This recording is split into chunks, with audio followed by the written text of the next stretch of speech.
Les amis, doit-on maintenir Olivier Giroud à la tête de l'attaque de l'équipe de France en vue du prochain Euro? Alors c'est vrai que là, il y a énormément de débats. Certains vont défendre Olivier Giroud en disant que l'Euro 2024 serait sa dernière compétition, que ça marquerait vraiment la fin de son aventure exceptionnelle avec l'équipe de France, tandis que d'autres sont beaucoup plus sceptiques et conseillent à Didier Deschamps désormais de prendre un virage à 360 degrés en intégrant d'ores et déjà la nouvelle génération avec Randal Kolo Muani ou encore Marcus Thuram. Alors moi, à mon avis, c'est vraiment que je pense qu'Olivier Giroud doit être maintenu à la tête de l'attaque de l'équipe de France. Je ne vois pas pourquoi on devrait changer Olivier Giroud. Je ne vois pas quand est-ce qu'il aurait pu faire une erreur qui pourrait l'amener sur le banc ou l'exclure de la liste. C'est vrai que sa finale de Coupe du Monde a été très mauvaise, mais j'ai envie de dire comme toute l'équipe. Et je trouve qu'Olivier Giroud reste quand même très très performant, notamment en club du côté du Milan AC, où cette année en Serie A, il marque notamment 4 buts et délivre 3 passes décisives. Donc c'est quand même un joueur qui est encore très très performant en club malgré son âge avancé. C'est encore donc un joueur qui sportivement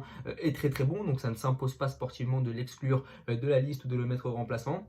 D'autant plus que Randal Kolo Muani ou encore Marcus Thuram, je trouve, n'ont pas encore assez confirmé. Je trouve que Randal Kolo Muani, sur ses rares apparitions en équipe de France, a été très moyen. C'est vrai qu'il a fait une grande finale de Coupe du Monde, mais à côté de ça, ses performances sont très moyennes. Marcus Thuram, il ne s'est pas vraiment imposé et n'a pas vraiment été utilisé au poste de numéro 9. Il a plus été utilisé ailier gauche en doublure de Kylian Mbappé. Donc je pense que Marcus Thuram, même s'il fait un très très bon début de saison au poste de numéro 9 du côté de l'Inter Milan, je pense qu'il est quand même numéro 3 dans cette hiérarchie des numéros 9 et je ne vois pas pourquoi est-ce qu'on mettrait Olivier Giroud à l'écart aujourd'hui. Si Benzema était de retour comme ça a pu être le cas il y a 2-3 ans, oui, si Benzema revient, bien sûr qu'on met Olivier Giroud sur le banc, mais je pense qu'il y a une absence de concurrence qui fait qu'on doit garder le meilleur buteur de l'histoire des Bleus à la tête de l'attaque, malgré son âge avancé, malgré le fait qu'il y ait une génération jeune qui pousse. Je pense que rien n'impose le fait de mettre Olivier Giroud sur le banc à l'heure actuelle. En tout cas, voilà, n'hésitez pas à me dire ce que vous en pensez, à vous abonner, à liker et à partager. Merci beaucoup.